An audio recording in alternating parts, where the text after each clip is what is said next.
since there's not that many people here, feel free to stop me as I go. I do this a lot. I've done over thousands of these things, so I do move pretty quickly. There's a lot of content. So just a little background about me, guys. I've been in real estate for 17 years. I started teaching 1031 exchange classes 16 years ago, a year after I started in real estate. And we started doing seminars. We found that it was very attractive to many folks, because in our market, as well as many markets, nobody talks about a 1031 exchange. They feel like as though, oh, you have to go see the attorney for that. Well, you actually don't. A real estate planner and astute realtor can help you with that. So let's just roll right into this. So what are we going to cover today? Well, first of all, I want you to know that about 30% of all properties are an investment property. When I first heard that, I go, really? I said, yeah. One in every 3 properties is a rental. Right. So what we're going to talk about is the market trends. We're going to talk about what is a 1031 exchange, what are the mechanics of the 1031 exchange, and how do we use it to transfer wealth and create a legacy at the end. So what's happening now? Well, what we're noticing is, as we all know, rising interest rates and stock market declines are really having a negative impact on buyers' decisions to buy, right? The market's going to slow down. The guy that's moving up is going to sit tight for a bit, because he doesn't want to lose his 2.75% to get a 6.75% rate and paying a higher price. So that market is going to slow down, right? The move up biker is going to slow down. Who's going to be available for who wants to list their homes during a downturn like this? Well, it's going to be the people that have to or want to, right? Not because they would aspire to get something bigger. Those guys are going to sit, right? So the move ups are going to slow down. You have a large population that's growing and aging, right? For those of you who may not know, there's over 2.1 million adults over the age of 65 that will leave us this year. 80% of them own real estate. That's 1.68 million potential listings that will likely hit the market. And those that can attract them will get them, people like us. You know, in our market, I don't know what your market looks like, but our market's down 25% in transactions. Our business is up 25%. So we got a 50% delta between where everybody else is and where we are. Why is that? Because we focus on one market, the market that has to sell, right? So wealthy older adults are planning their future, right? They're noticing that they're getting older. See, what happens is, here's the life cycle, right? We go to school, we go to college, we learn a craft, we get a skill set, we get a career, we start building significance around our career. It becomes who we are, it's our identification. And then 30 years later, 40 years later, they retire. At 65 or so, people are retiring. And then what happens? Well, then they start losing significance, right? Then they start thinking about the sunset. As we go, when I leave this planet, what's going to happen to these properties, right? Well, my kids aren't prepared to handle that. And so they're concerned. So these properties, what happens is they become a burden. They become a burden to yeah, I know how to do it online for their mind, as well as physically, right? Some of these have deferred maintenance just because they're on a fixed income. They're not fixing it up as they should. It becomes a burden, right? Disrepair, costs are high. And the biggest thing though is the emotional stress, right? They walk into my office and they say, you know, I got all this properties and my kids, they don't know how to manage this. They won't know how to manage this. And so I'm worried because I've heard of family. How many of you have heard of a family who fought over real estate after mom and dad died? Right? Why does that happen? Well, it happens because people put it in a trust, hopefully, because if they don't put it in a trust, it's going to probate. But if they put it in a trust, it keeps it safe from probate. Here's the thing though, does it keep you safe from your family? No, it doesn't. Because there's one crucial flaw in most trust documents, that it says upon their demise, the property should be sold and split up evenly within the heirs, right? The children, right? That's how typically it says, right? The problem with the trust document though, it doesn't say when. So what will happen is you're going to have different kids, right? And I ask everybody when I meet with them, the older adults, I say, tell me about your kids. Are they all alike? And they go, oh no. Like quickly, oh no. They're not alike. Do they think alike? Oh no. Do they act alike? Oh no. Are they in the same economic status? Oh no. So what you're doing is by keeping it in a trust until you pass away, is you're putting them in business together with the largest asset they'll ever own. How's that going to work for you? Because that's not good, right? So there's a plan and we can help you with that. Would you like to hear a plan? 100% of people say yes. That's how easy it is to close these sales. So some of the other situations is maybe they're even younger and they're not thinking about that. They're thinking about cash flow. And here's what's interesting is there's a large demographic of older adults that have acquired wealth in real estate from their parents, right? Their parents passed away. And so they're 65 to 75 or 55 to 75 and their parents passed away. What happens? It goes to them, right? And so now they have an asset. I call this the accidental investor. The accidental investor is a person that became an investor by accident. They didn't intentionally go and say, I'm going to analyze this asset to make sure it's a good investment. No, there's not even 1% of people like that on this planet, right? And it's our job as realtors, as real estate planners, to educate them, to help them build wealth, help them transfer wealth, so that you can really change somebody's life for generations to come, right? And so we do this thing called an asset performance test, and we'll talk about that a little later. Many want to get rid of the property, but they just don't want to pay capital gains tax. That's what a 1031 exchange does, right? And lastly, they'd like to help their family, but they're just not sure how to do that, right? They don't know there's a way they can help their family. I asked them, so tell me, what caused you to build this wealth in real estate? 100% of the time, you know what they say? For my family. I'm doing this for my family. I say, well, would you like to bless your family today while you're alive, while you can enjoy and experience the gratitude that you're going to receive? Or do you want your kids to fight after you're gone?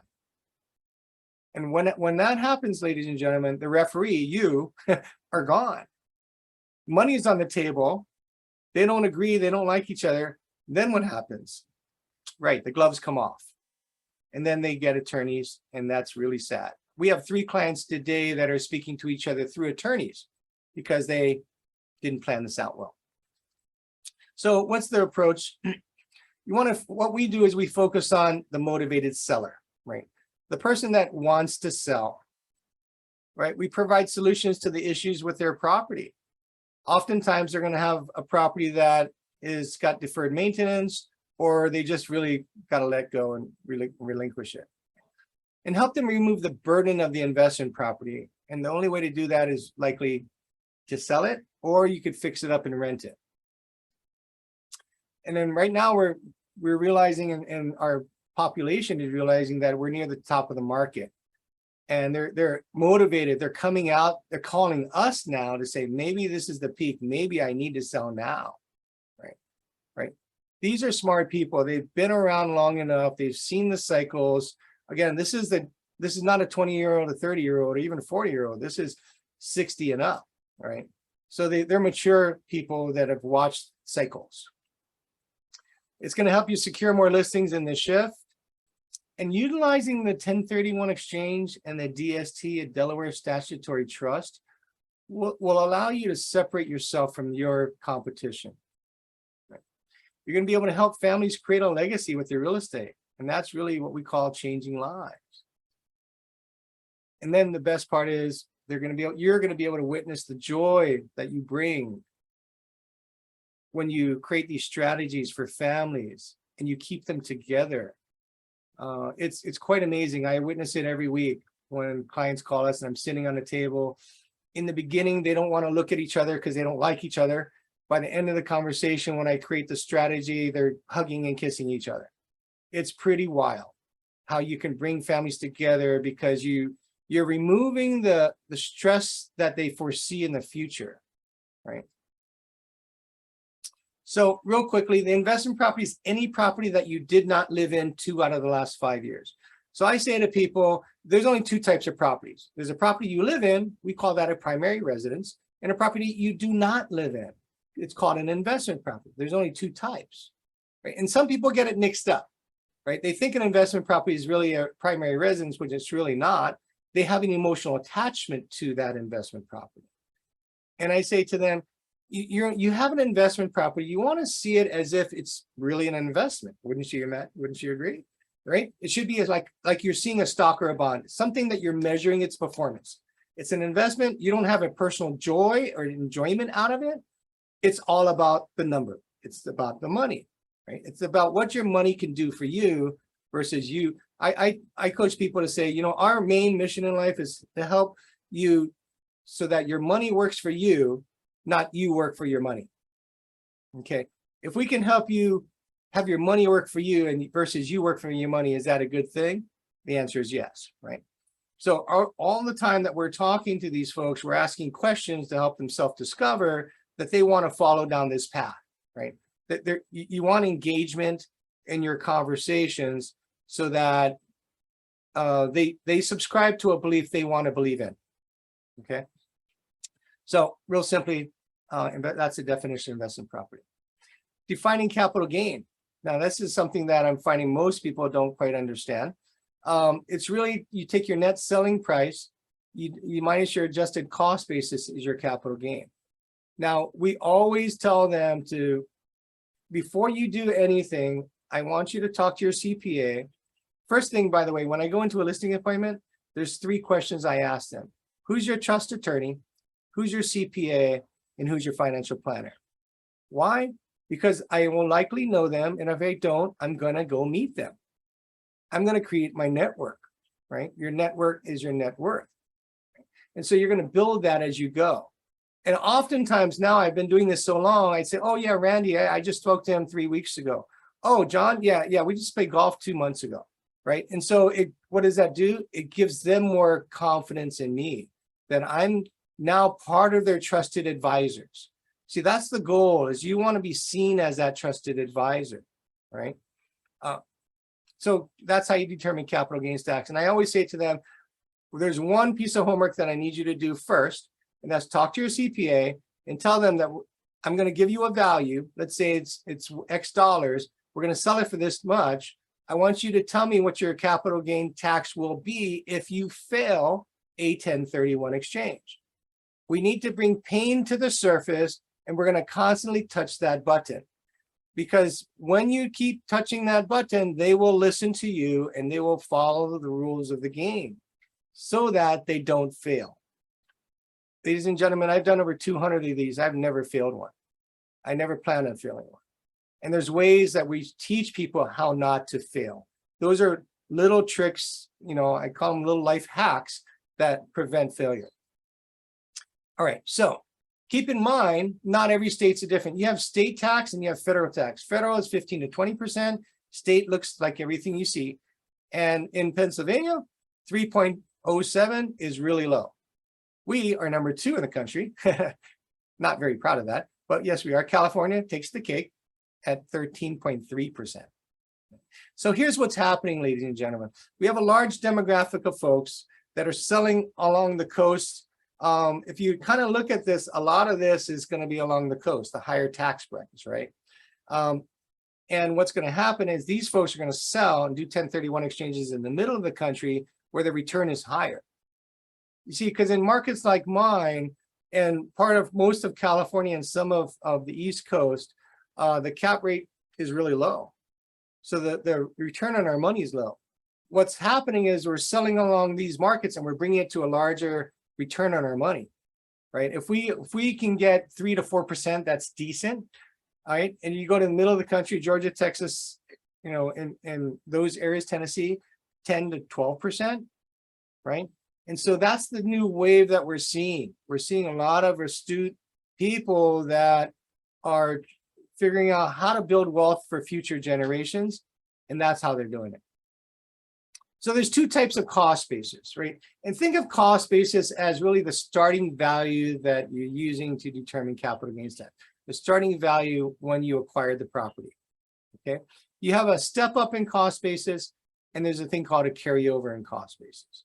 This is really, really important. This is the most important thing, the basic information you need to master, because when I walk into a client, I calculate this for them. I give them an example of what that pain is going to look like. And I say to them, I need you to tell me the real number, and let's match the two numbers when your CPA gives you that number. Okay. So how do you figure that out? Well, a step up in cost basis is the value when the recipient acquired the property. Okay. So here's the scenario. Mom passes away. She keeps her property in her trust. The trust says it goes to the son. The son acquires the property at the current value, the date of death, right? It passes to the son only upon the date of death, right? And that's the value.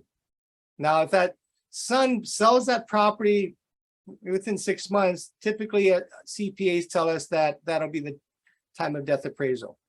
If it's beyond that, there could be gain, right? And the gain would have to be calculated.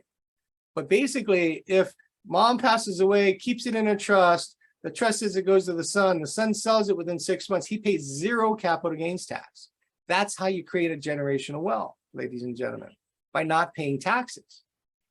That is your number one reason of what we do, is preventing capital gains taxes, because this transfer of wealth in real estate could trigger that, right? So as a real estate professional, as a real estate planner, that's what we're going to do. We're going to walk them through this process. Now, there could be what we call a step up. Actually, that's a carryover. Okay, here's a carryover cost basis. Now, this is what happens when the recipient uses the base value from when the owner or transferor acquired the property. So, different scenario. Mom's alive, and while mom's alive, before she passes away, she puts the son on the title. Okay, some people do that, and they say, "Can I do that?" So you can, but if you really like your son, I wouldn't, because you're going to be making him responsible for a lot of capital gains taxes. So how does this work? Well, mom adds the son to the title while she's alive, prior to death. Mom passes away. The son now has acquired the property, whatever mom bought it at. So if mom bought it at $25,000 50 years ago and it's worth $1 million, he is paying all of that gain, right? So that's why I say, if you like your children, you don't want to do that, right? You don't want to do that. Now, what's happening though, in many markets, you're going to see attorneys that specialize in making their business on Medicaid. And what Medicaid does is it says you can basically live off the government for free, but you can't have any assets, meaning you can't even have the maximum you can have is $2,000 in your bank account, and you can't have the property. So give the property to your kids now, so that we can plan. There's a 5-year look back that says, you got to give it away now, because 5 years from now, when you need Medicaid, then you'll qualify. So there's people that do this, and I do not believe that that's a good thing for the family. I am not an advocate of that.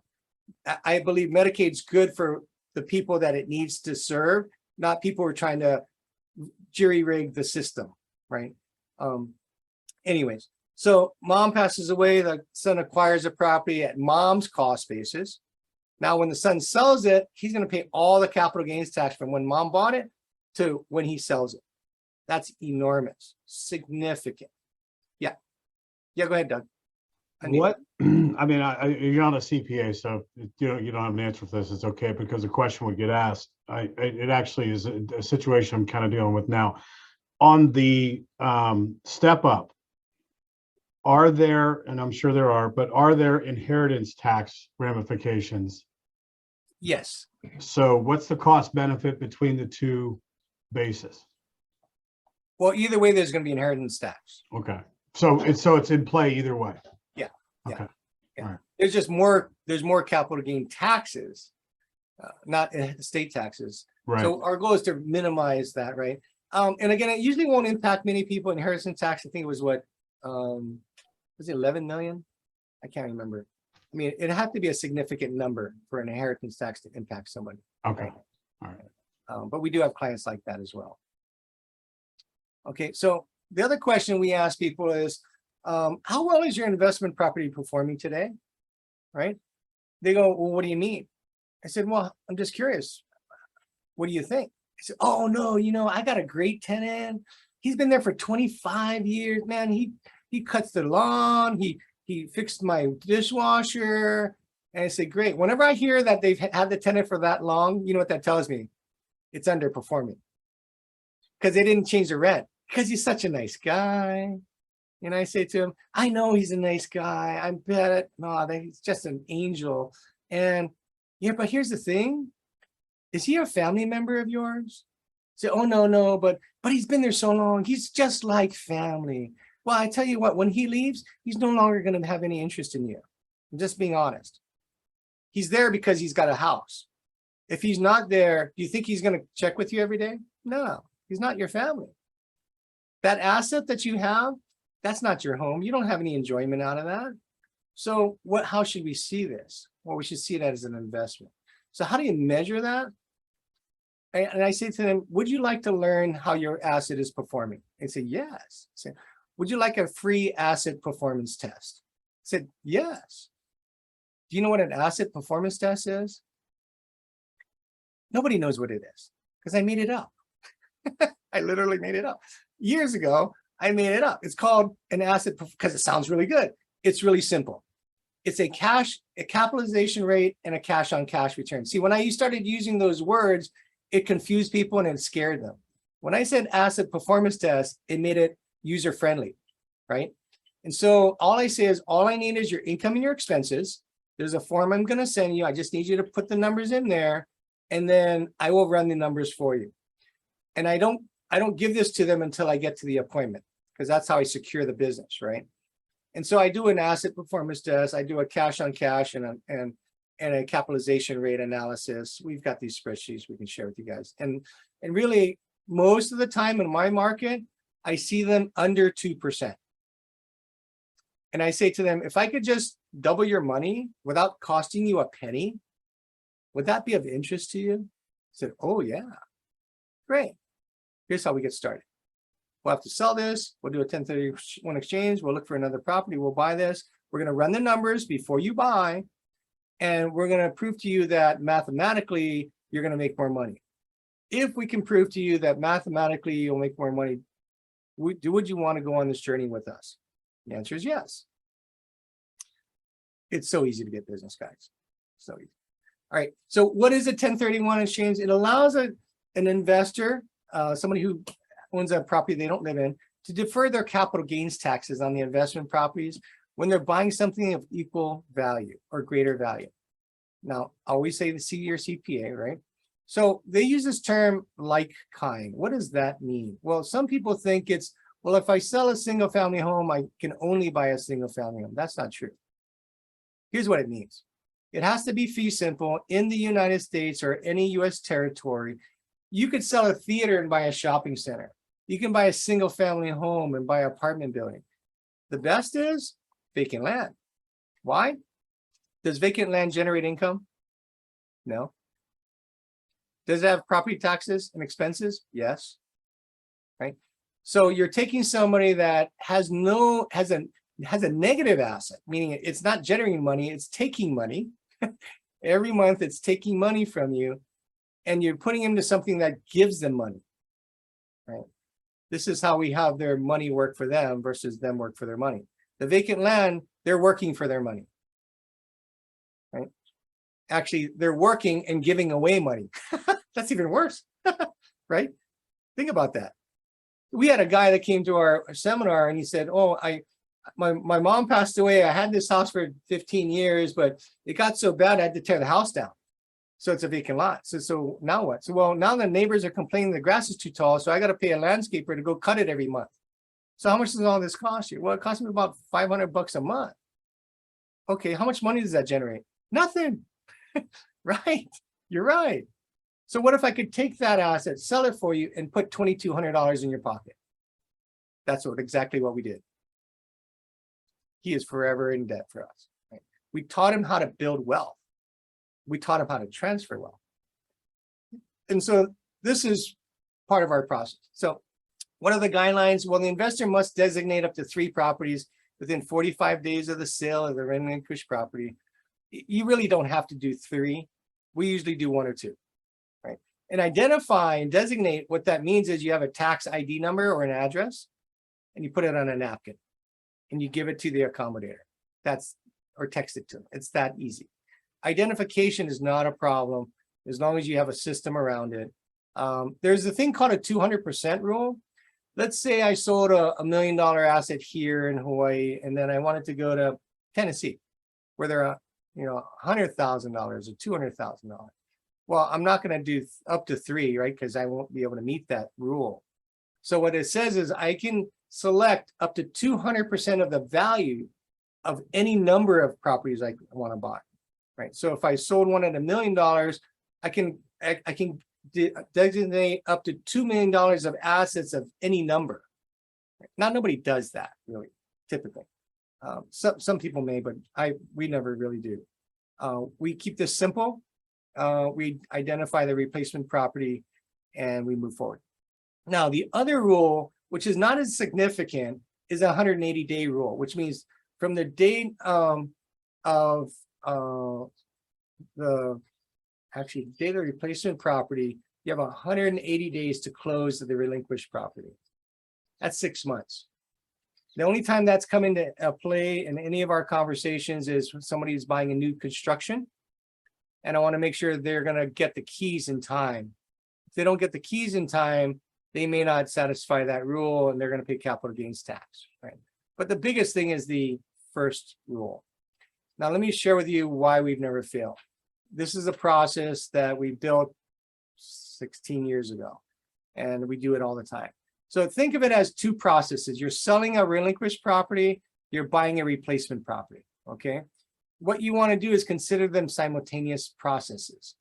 You got one client you're selling and buying with, right? So you're going to aggressively market and sell the property. Meanwhile, you're going to aggressively search for a replacement property at the same time. Normally what we do, because it's an investment property, they're not going to the property, getting it cleaned up and ready. So they got time on their hands. What we need to do is identify the replacement property. Why? Because once we get into escrow, when we're selling, we want to start writing offers here, right? We want to start writing off. Why? Because now we got 90 days to assign a replacement property, not 45, right? See how that works? And I asked them, when I explain the rules to them, they say, well, 45 days to find my replacement property. I don't want to do that. I opt out. I said, well, I probably feel the same way too. I agree. What if we had twice the amount of time? What if we had 3 months to find a property? Well, actually more than 3 months, because what if we start looking now and it'll take a month before we get on the market? Now we got 4 months to look for the property. Does that make you feel comfortable? Now that's just looking. You don't have to close on it. You have to identify it. And they go, oh, I think I can do that. That's how you make sure you have them understand that you can shepherd them through the process. Now, we're going to write offers the minute we get an accepted offer. Why? Because we are a strong buyer, right? This seller typically has more money than they can spend. This seller typically has no balance. They're an older adult. They paid off the property. They're now a cash buyer, right? Now that's the strongest buyer in the market today. Reason is, 1, they got cash, and 2, they must buy. So I said to the seller's agent of the property we're writing an offer on the replacement property, I'm saying, we're going to buy something. We're going to buy something. We got to spend this kind of money. It can be your property or it can be the next one. Up to you. What do you want to do? Right? So they know that we're motivated. They know that we're not playing games. We're not going to go, oh, I don't like the paint color. No, we're going to buy because the math makes sense. Right? And then you got another 180 days to close. Any questions on this chart? No? Pretty clear? Awesome. This is probably the strongest tool that we have to give confidence to people that we know what we're doing. We have a system. We're not going to fail. Failure is not an option. It is not an option. And I'm going to keep talking about that $250,000 that the CPA told them that they're going to have to pay if they fail the 1031 exchange. Right? We're going to keep pushing that button. So they make sure, oh, I don't want to go look today. Well, no, you're going to want to go look today. Right? This property might be gone tomorrow. Right? What happens? Oh, what was that tax liability you said you had? $250,000? Oh, okay. Yeah, why don't you wait till tomorrow? No, they're going to move, right? You're going to get them to move.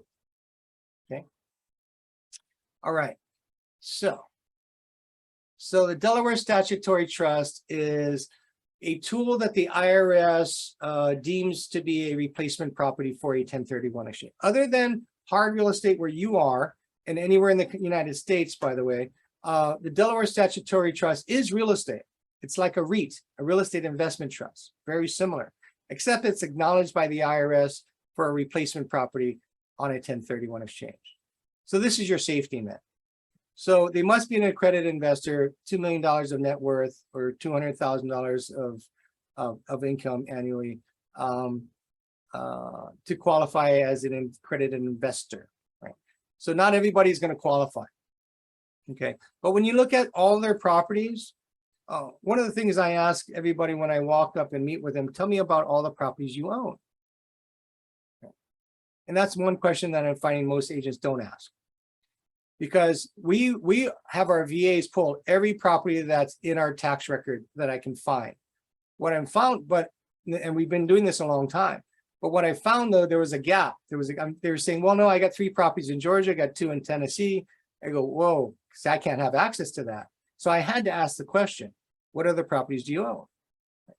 And then they tell me, and we make a spreadsheet of it. We document every property. Tell me what you bought it at. Tell me what it's worth today. Tell me what your balance is. Tell me what your income and their expenses are. We're going to analyze that asset, right? Do they see us as a realtor anymore? We're the consultant, right? We are way beyond a realtor because realtors don't do this, right? Realtors, nobody in our market does this.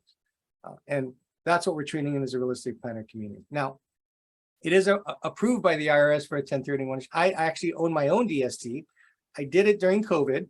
I sold a condo and I bought it. I think my net was about $400,000, I can't recall. And I get 4.49% return on my money. It shows up in my bank account. I don't have to worry about the tenant. I don't want to have to worry about the washer and dryer. I worry about nothing. I just get an email on the 19th of every month, and it shows me my money that walked into my bank account. This is how you have people have your money work for you versus you work for your money. Okay. Now, there's no property management issues. They take care of all of that. These properties are probably 5 years old. They're relatively new properties. They're 95% occupied. They have a spreadsheet of the increase in rents over the next 5 years. They're likely going to hold it to 3 to 5 years and then liquidate it again, and then you're going to do another 1031 exchange, right? Once you touch the money, you're subject to capital gains tax. So we say to people, if you need to touch your money, then you're not a good candidate for this. Yeah, you're not. It yields a positive return near 4% now. It went down. It was up to 5% pre-COVID. COVID happened. It shrunk some of the expenses. They're very conservative. They're just under 4 now. No hassle, no upfront costs, and there's no loan required. They even have a 50% loan to value product. What that means is I have $1 million asset. What I could do, and what we teach people to do, is we take out a $500,000 home equity line of credit, right? We 1031 exchange, we sell the $1 million asset, we buy another $1 million asset with a built-in 50% loan to value product. Now that's a non-recourse loan. You don't get a mortgage. You don't even have a mortgage application. It's built with debt. Now you only get paid on your equity portion. So let's use round numbers. I took out a $500,000, right? That's 500,000, tax-free, by the way. There's no other way you can get money out of your property tax-free unless you do the HELOC. You sell it and you don't have to pay the mortgage back because the buyer paid it off, right? You rolled the proceeds of $500,000 into the DST, which is $1 million, 50% loan to value.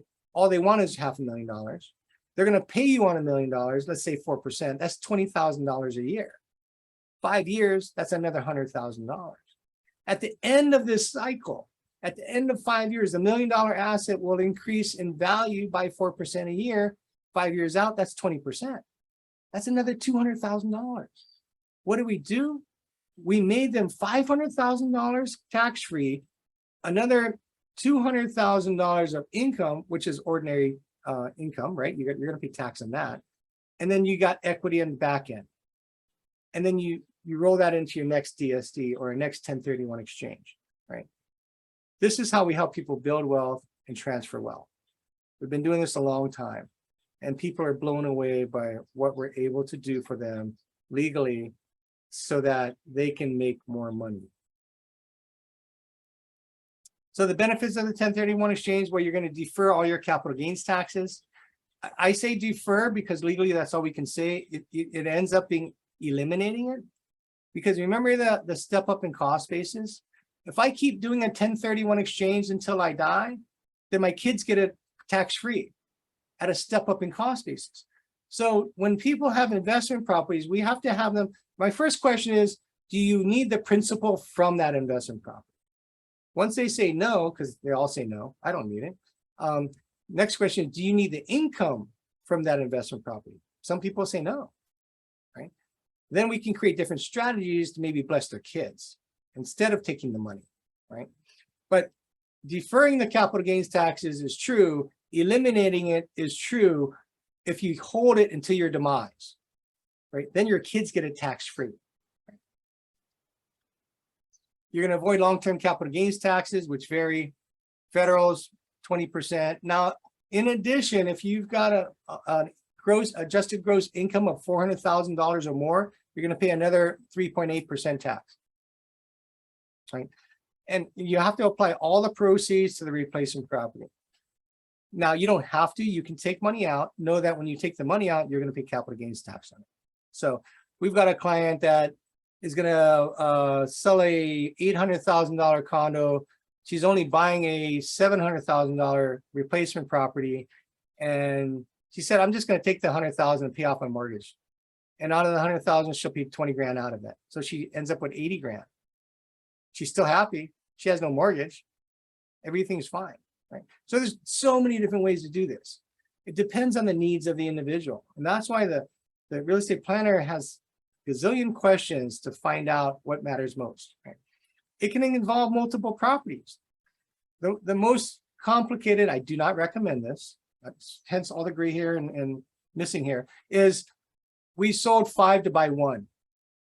And the 5 that we sold were in 3 different states: Texas, Arizona, and Hawaii. And the problem with bundling is timeframes start from the closing of the first one. And that means if the last one isn't even on the market, you may not be able to play that game, right? You're going to fail, right? And so that's really challenging. We've sold 5 to buy 1, and we sold 1 to buy 5, right? We've done all of those things. So you can do them, but it does take some mastery. It'll provide greater diversity for your properties, meaning you could buy more than one, or you can consolidate. We have people that are trying to bless their kids, selling $1 million asset, having 3 kids, buying 3 properties at $300,000 each, letting them be part of their replacement property selection, and blessing them today while they're alive. We have others that have so many properties, they just don't want it in any other area except where their kid wants it. So they're selling them all and bringing them back to Hawaii, that kind of thing, right? There's so many different ways this can happen. It's one of the best estate planning tools that we're going to ever have. Guys, most of these people, these wealthy older adults, they have most of their wealth in real estate. And they have a CPA. They have a trust attorney. They have a financial planner. Who plans your real estate? Nobody does. It's left to chance. And that's why there's so many attorneys out there that are helping people go through these challenges that could have been prevented should a real estate planner show up and create a plan before you're gone, a plan that is going to create generational wealth, and a plan that minimizes or eliminates family disputes and taxes. So is it a good time to do a 1031 exchange? The answer is yes, if you have significant amount of equity. All of our clients do. They bought them a long time ago. Again, the target market's not a 20 or 30-year-old. Target market's a 60, 70, or 80-year-old and up, right? That's the target. Those guys have more money than they can spend, right? And they want to bless somebody too. They want to upgrade or increase their portfolio. We've got younger population that's doing that. We had a 30-year-old kid that got gifted a property. Unfortunately, when I met him, he said he wanted to sell it. And I said, so, oh, wait a minute, the tax record showed it was transferred on this date. Was mom alive? Oh yeah, she was alive. Guess what? Carryover cost basis, right? Okay, so if you sell it, you're gonna have significant capital gains tax. What we should do is we should sell it and then buy something of equal or greater value. We sold a $685,000 condo. He bought a $1.3 million house. I go, why would you do that? Why would you take so much debt out? He was so smart. This is when it was 2.75. Nobody knew it would go to 6%, right? He bought a house with 3 units in it. The guy killed it. He just absolutely killed it on that because his cash flow and his appreciation went through the roof, right? Yeah, that guy built a lot of wealth. If they want to relocate the asset, many folks are saying, you know, I don't want it in that area. I want my asset where my kids are or where I am or wherever. They typically want to relocate it for a need. They want to help their family out with real estate. We have a family that grandma had a property, gave it to the kid. The kid's adult children is, I think they're 60 now. And they have a child, young nurse, great job, great credit. What does she not have? Down payment. She could never buy a home. She didn't have a down. She wanted a $900,000 condo. Well, what grandma did is she blessed them by doing a partial 1031 exchange. So grandma owns it. She puts in, I think it was $600,000 in a $900,000 asset. The daughter puts in 1%. All she has to contribute is 1% to have 1% ownership. Grandma doesn't have any tax burden. It's a 1031 exchange. The granddaughter gets to buy a property with gifted money that upon grandma's passing, she'll get all of that tax-free. She'll get a step up in cost basis, right? That's how you create generational wealth. You want to create a financial plan to leave a legacy is really what she did. If you want to pull cash out of your investment property, and in the example I shared with you earlier, you can take money out and exchange into a DST. Right? Why are people doing that?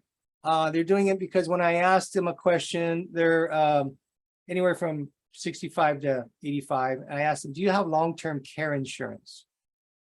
And they say no. I say, so what's your plan? I said, I don't know. I don't have a plan. So if you could get long-term insurance, would you? I said, yeah, but it's really expensive. They can take cash out, and people are taking the cash out to buy long-term care insurance. Now that's going to relieve all their financial burdens of life, right? Some people want to bless their families. Some people want to take their family on a trip. Some people want to pay off their mortgage, right? They sold their old house, they bought a new house, but they have a mortgage, but they don't want debt. Debt's gone, right? Debt's gone. So we can help them plan out their life a lot better. Here's my last story. Transferring wealth and creating a legacy.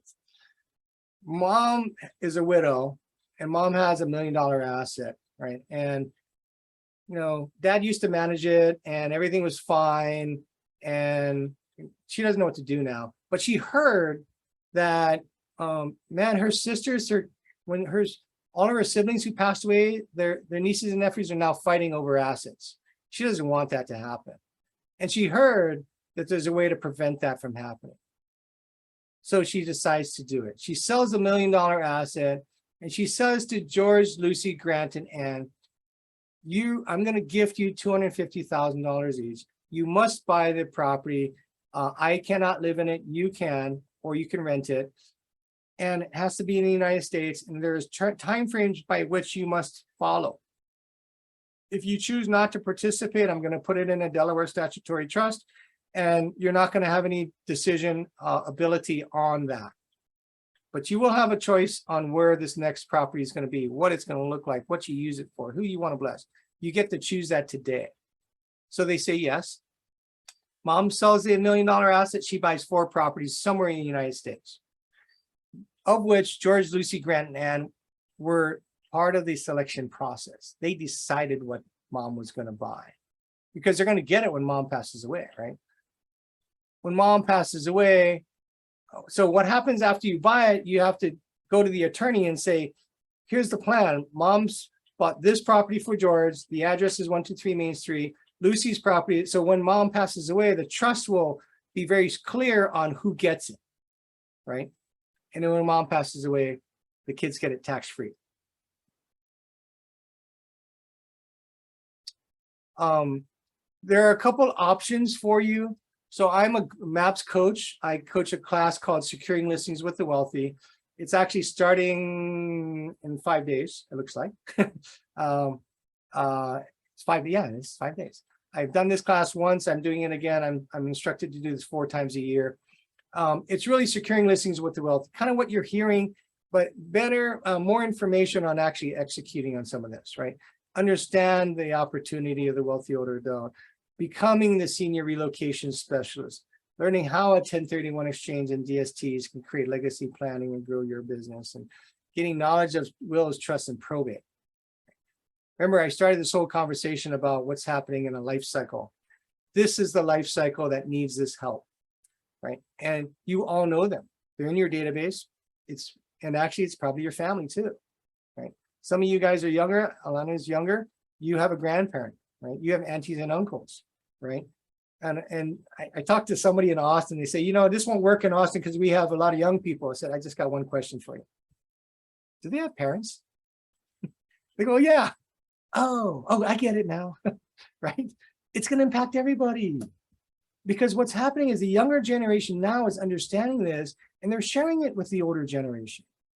I consider my best a younger generation. I'm only 59. It's okay, right?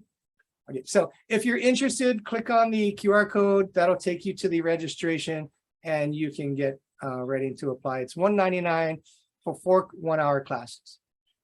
If you want to take it to the next level, that's called a real estate planner. Now, this is a training certification program. There are 4 certifications, 4 classes, and 5 certifications. The first one, again, it follows the same model: senior relocation, 1031 exchange, Delaware statutory trust, trust and probate sales, and final test will be the real estate planner. And it's really about how to approach the market and really the questions you want to ask. See, because what I learned over my 17 years in real estate is there are salespeople that like to talk at people, but that person they're talking to, they may not subscribe to their belief. They might put a wall up, just nod their head yes, but in their head they say no. You have no idea what they really mean, what they really feel, what they're going to do. If you ask the question, though, you 100% certainty know what that person feels like and what they're going to do. So it's all about helping people self-discover the best path, not forcing them to do anything. Right? So what is a real estate planner? It's a licensed real estate agent who is certified and has the knowledge, training, and experience to compassionately guide a real estate owner in ways to create generational wealth, minimize taxes, and facilitate the goals of the family. This is what we do in the real estate planner community. It's the fastest growing community we have. It has its minimums. The minimum is 150,000 GCI per rolling 12 months and 2 years of license in good standing. And it'll cap out at 5% of your market center. Once it hits 5% of your market center, no one else will be allowed in.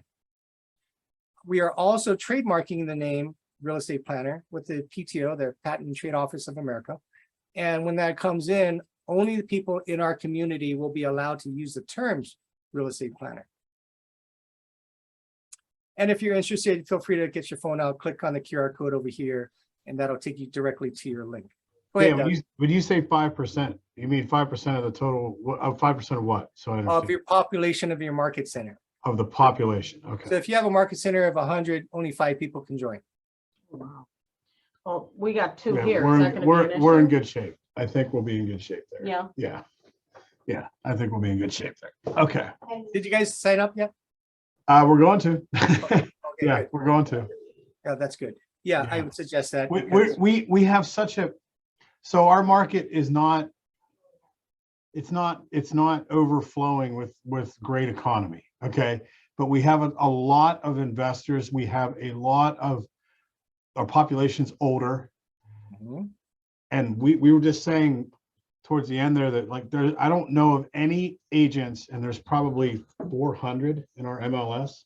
I don't know of any that are even talking about this, Mhm. No.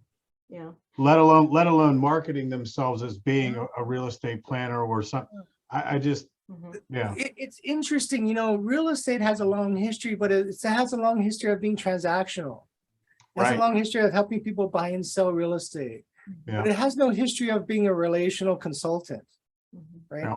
That really cares for these people, not cares for themselves. that's a great way to put it. Yeah, Mhm. yeah, What we do is when I sit down, I call them strategy sessions. I don't have listing appointments. They're strategies because I want to help you create a strategy. It's not about selling your house. It's about helping you build wealth and transfer wealth. And if I can prove to you that I can do that, guess what? They sign up. yeah, And they see you differently because we're a commodity. Real estate agents they're all the same. The population, if you walk out into your neighborhood and in a mall, you ask them about real estate agents, they're all the same, right. different. The word's planner. Yeah, the real estate planner does it. Okay. We're Question. excited. I'm in, yeah. Mhm. We're excited. Any questions? I'll stop my sharing here.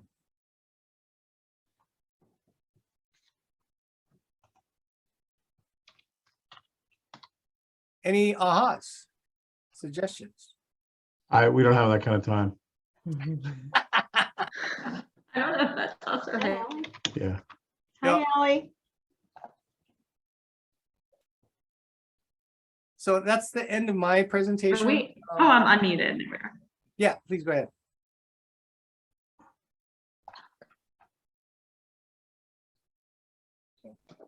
Well, if not,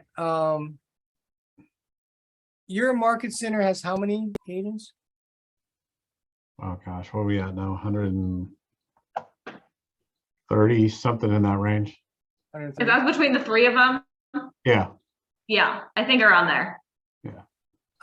I'm planning on coming out in Pittsburgh at Spring Masterminds, I just found out.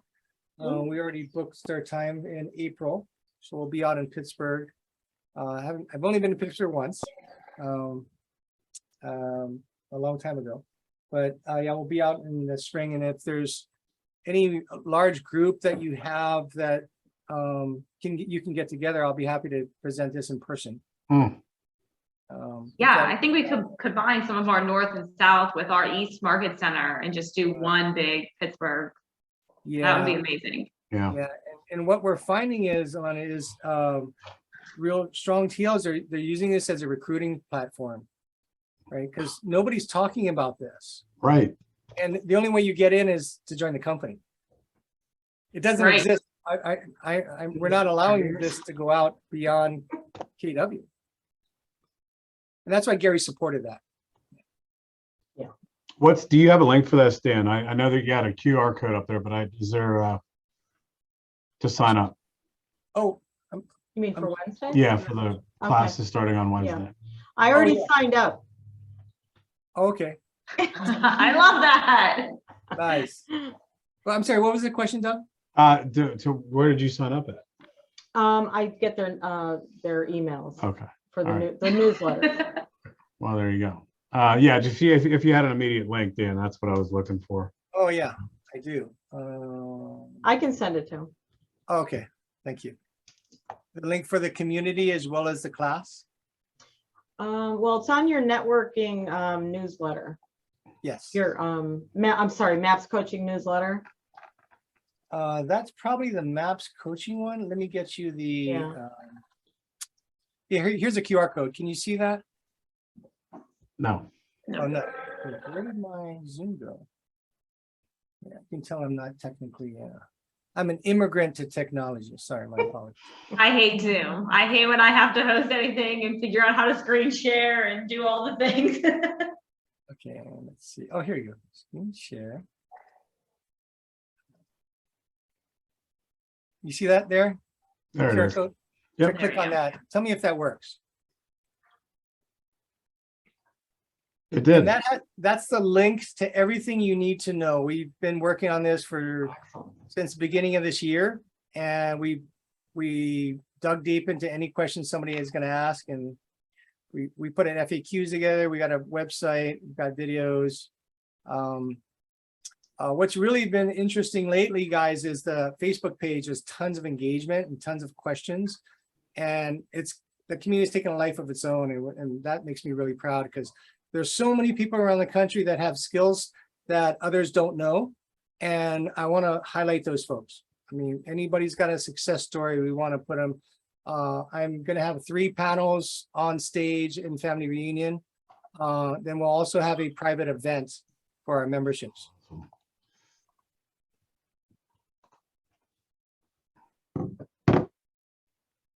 Anything else Awesome. anything else I can do for you? I don't think right now. Thank you so much for coming here, and then we'll talk with the other TLs about getting something big together and maybe having you out in person in April. I, can't stress enough what a great value add that would be for our area. That was one of the big things Doug and I were talking about education, on our ALC, and it was like, we need a high value, like no one talks about this. And I heard you at family reunion and I tuned into one of your free maps, fast track, and it was just like this, we have to educate people. This is out there and this is such a good platform. And from Education. from a recruiting standpoint, it's Right? priceless. I mean, Yeah. I'm just hearing it for the first time, but I'm just telling you from being in the trenches of recruiting and having these conversations where we're talking value proposition. Mhm. I mean, this could potentially be a game-changing type of, obviously I want to get more, that's why I want to do this class and then obviously follow up and continue to learn and get more learned at it. But it's of this. Thank you.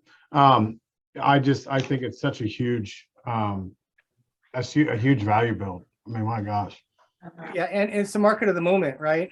Yeah. Yes. For the Yeah. next probably 3 to 5 years, this will be the biggest source of listings and motivated buyers. Yeah. Okay, guys, thanks so much. Thank for your you so time. much, I Dan. really Thank appreciate you. you. We're Take excited. care. Thanks. Thanks.